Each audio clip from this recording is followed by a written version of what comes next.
Hi guys, so for this section I have topics 1, 2, and 3, and what this section goes over is families as partners in evaluating a student. So I will go over identifying and screening students, implementing pre-referral and multi-tiered systems of support, and initiating and reviewing a referral. So to start, identifying and screening students. So children can be identified in quite a few different ways.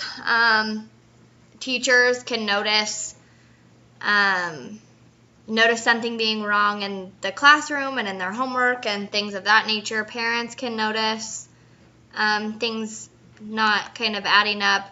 Identifying students can be pinpointed through classroom work, assessments, observations, like if the student scores low on a formal assessment, and that's how they can be further evaluated or referred.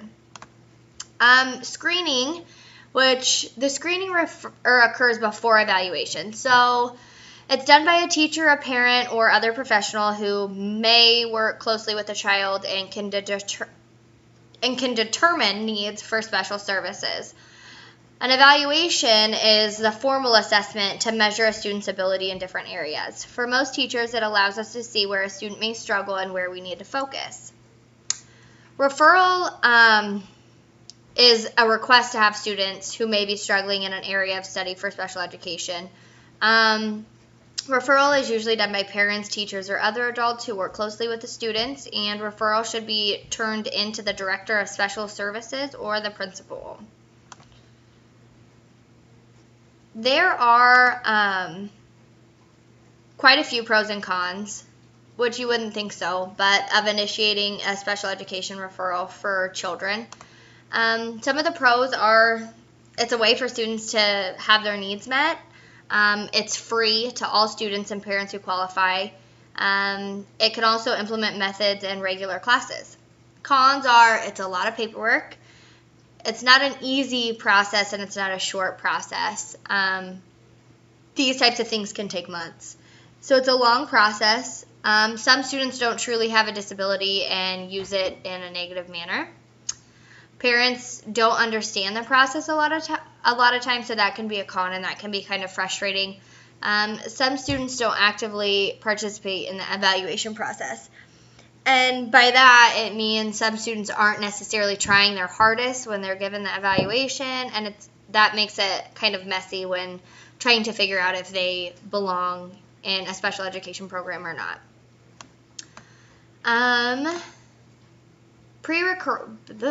Pre-referral. Okay. Pre-referral occurs before being referred to special education. So teachers provide different interventions to see if they will help the students without sending them to special education. So in other words, some forms of pre-referral are the public schools responsible for screening hearing and vision, providing support staff with general education, identifying students who may need MDE, determining if difficulties lay elsewhere. So if they're struggling in one area, is it linked to problems at home? Is it linked to this or that? The public schools has a responsibility to observe and intervene. The student support team, which is known as the SST,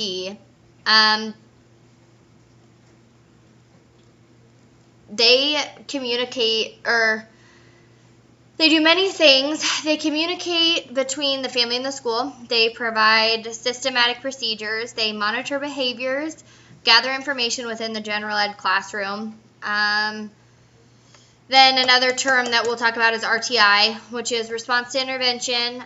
Most schools have a team in place for RTI. RTI has 3 tiers that they help students progress. The first tier is intervention through the screening process. The child may receive instruction through small groups, class-wide, but no more than 6 to 8 weeks long. If the student does not improve, they move on to the next tier. Tier 2 staff target specific areas. This usually takes longer than Tier 1. Tier 3 is intensive intervention. If the child reaches this point, they usually are referred to special education. So a big reason why students don't just get for lack of better word, thrown into a special education classroom is because if every student that we noticed was struggling in a certain content area and we refer them to special education, almost every student would be in special education. So it's important to kind of tell if there's actually a learning disability or if it's just a certain class that they're struggling with, or there's an underlying factor before they get put in a special education program. And that's why you have your RTIs and your 3 tiers and your SSTs, just to kind of be a barrier in between, do they really need it or do they not really need it? So things like that. Another thing that you'll learn about is referral standards. And students have to perform pre-referral activities before being put in special education. These pre-referral activities vary, but the one thing that is the same is all interventions must be documented. They must have forms to fill out when referring to the student's needs. Referral standards allow schools to determine if the student needs special education or if they are just struggling. Referral is only given to students until July 1st or after the child's 21st birthday after high school. What are pre-referral screenings? So before being referred to special education, there's certain screenings that are done in order to catch learning disabilities or in order to pre-screen students who may or may not be eligible for special education to make sure that's exactly where they should be. Basically, these screenings are short versions of tests in academics, learning, aptitude, language, speech, and other areas. These tests are used to determine like academic weakness, learning disabilities, physical factors like visual acuity, vision problems and hearing, behavioral problems, and emotional conditions. So pretty much the gist of pre-referral is it's what happens for students before special education is implemented. It's required to be performed before a student can be referred to special education, and there are steps to interventions in which are taken before being assessed for special education. It can happen in the classroom, it can happen in small groups. Perfect example of pre-referral is Title I. RTI is mostly for students who struggle with their educational goals. The RTI team may have a rubric for grading that they go off of, or they have forms that they must fill out to see where the student may sit. RTI must allow a checklist for each student in order to ensure that they are following through and helping each student. Pre-referral is super necessary, like I said earlier, because it's important that they separate students with disabilities and those who struggle, because those with disabilities need different help than those who just struggle, if that makes sense. Like there's a difference between having a mental disability and struggling with a class. Those who may have a disability need more attention and time to complete assignments or understand concepts than those who simply struggle. That's generally speaking, I think that. With everything that pre-referral entails, with the different tiers that have to be done before a child is referred to special education, I think it really helps schools figure out what students truly have a disability or what students may need a different type of instruction applied. As general education, like in terms of that, it can be helpful to know which students are struggling so I can be able to kind of help them more. And even if I think that's another reason why pre-screenings are so important, is because even though the child may not be eligible for special education, they're still struggling with something. And I think it's still important as a general education teacher to pinpoint what they're struggling with and do your best to make accommodations to help their learning, regardless of if they need special education or not. They still need help. So I think pre-screenings help with that, because a lot of the times these kids might go under the radar and it might be, well, you don't need special education, so you're fine. And I don't think that's fair for anyone, and I don't think it's fair for students or parents. Next, initiating and reviewing a referral.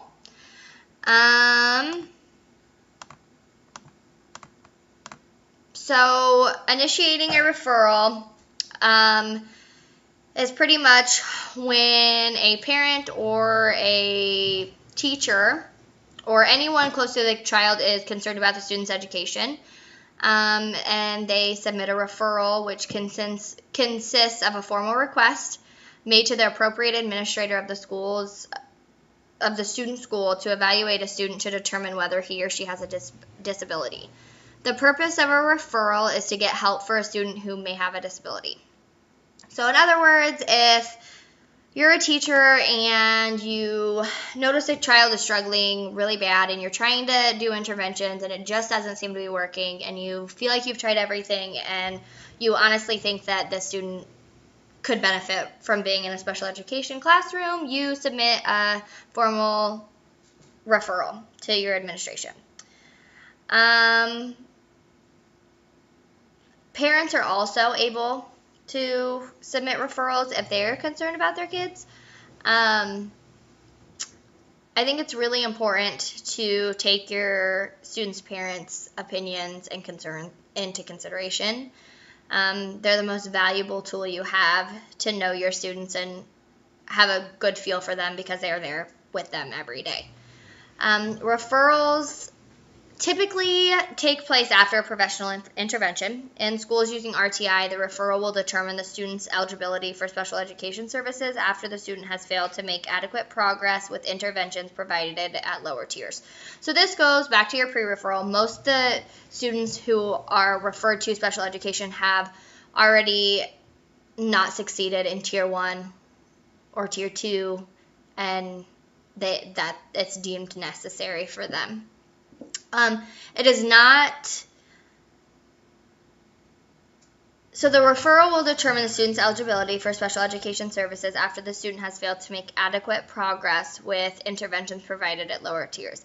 It is not required that you get parental consent for a referral. However, it is required before students are let into the special education program and are tested. They have to have parental consent. I also think in my classroom, if there ever were to be a student that I felt I needed to refer, I think it's just out of common courtesy and respect to your parents, to the students' parents, to let them know that that's something you're thinking of. Because quite frankly, if it's gotten that far, you should already have a line of communication open with them anyways, discussing what's going on and discussing the interventions you've been trying to do with their student in the classroom. I think it's the parents' right to know what's going on. Therefore, I think it's their right to know that you're going to refer their student. I like the thought of an open door policy, especially when it comes to things like this. I want my students' parents to feel like they can talk to me and feel like if they have any concerns or they don't really know what the process is going to entail or they don't know what happens next, like I would hope that they'd feel comfortable coming into my classroom or calling me and we could discuss it. It's important to remember the communication skills that we went over in the chapters before during this time, because face-to-face interaction is probably the best bet, but there's going to be a lot of communication happening during this time. So it's good to get in touch with the parents and know when works for them to talk, when works for you, and kind of get in the routine of knowing when to get a hold of them and how to get a hold of them. Next big thing is notifying and obtaining parents' consent. Parents' consent is necessary if the team decision is to evaluate their child for special education services and to provide or withhold consent for the school to evaluate their child. Educators need to have a running communication with the parents while all testing is being done. Mentioned that earlier. Usually the special education supervisor stays in contact with the parents, and I think it's really, really, really important for this stage of the process to be done effectively and correctly, and in order to make everyone involved in the situation feel confident and comfortable with the things that are happening, because this can be a really stressful time for families and teachers and everyone involved. Notifying parents is super important, and the notification has to entail what the school proposes or refuses to do, a description of each evaluation, procedure, assessment, record, or report the agency used as a basis for its action, a description of any other options that the school considered and the reasons why it rejected these options, a description of other factors that influence the proposed or refused actions, a full explanation of parents' due process rights, and if this notice is not seeking consent for an initial referral for evaluation, how they may obtain a copy of a description of their legal rights, which is procedural safeguards, by the way, a description of sources that the parents can contact to obtain assistance in understanding the written notice in their native language, and whenever the school proposes or refuses to initiate or change the student's identifications, evaluations, educational placements, or services, they must be notified. So, notifying parents is a huge thing, and I think educating parents is another huge thing. Supply them with videos, supply them with resources, supply them with support groups, supply them with websites, your personal information, just to make the process as simple as you possibly can and to make them feel like they have someone in their corner, especially when you have ESL individuals who maybe aren't fluent in English, and that can be really confusing for them because here they are with all this paperwork that they can't read, they don't know what it is. So it's important to make those accommodations for them. Make sure at any meeting, at anything, that they have someone there that can communicate with them. It really should be centered around the family. This whole process should be centered around the families and the students and the parents to make it easier on everyone. Consent consists of 3 components. Informal knowledge. The parent has been fully informed of all information relevant to the evaluation in his or her native language or other mode of communication. Voluntariness. The parent understands that the consent may be revoked at any time, but not retroactively. And competence. The parent is legally competent to give consent. The parent must give consent for the students to be placed into special education. The parents must give consent for the student to be placed in special education. That's really important. All notices and consents must be in writing for the records. However, this doesn't mean there shouldn't be verbal communication. Parents need more than just a piece of paper, and I think we all know that because if we were a parent of a student going through this, I would want more than a piece of paper. It's important that they understand how the testing is going to happen. It's important that the student understands how the testing is going to happen. Parents are busy and we're busy, and it's just important to make the process as easy as you possibly can for everyone, I think. And that's all I got for you this week.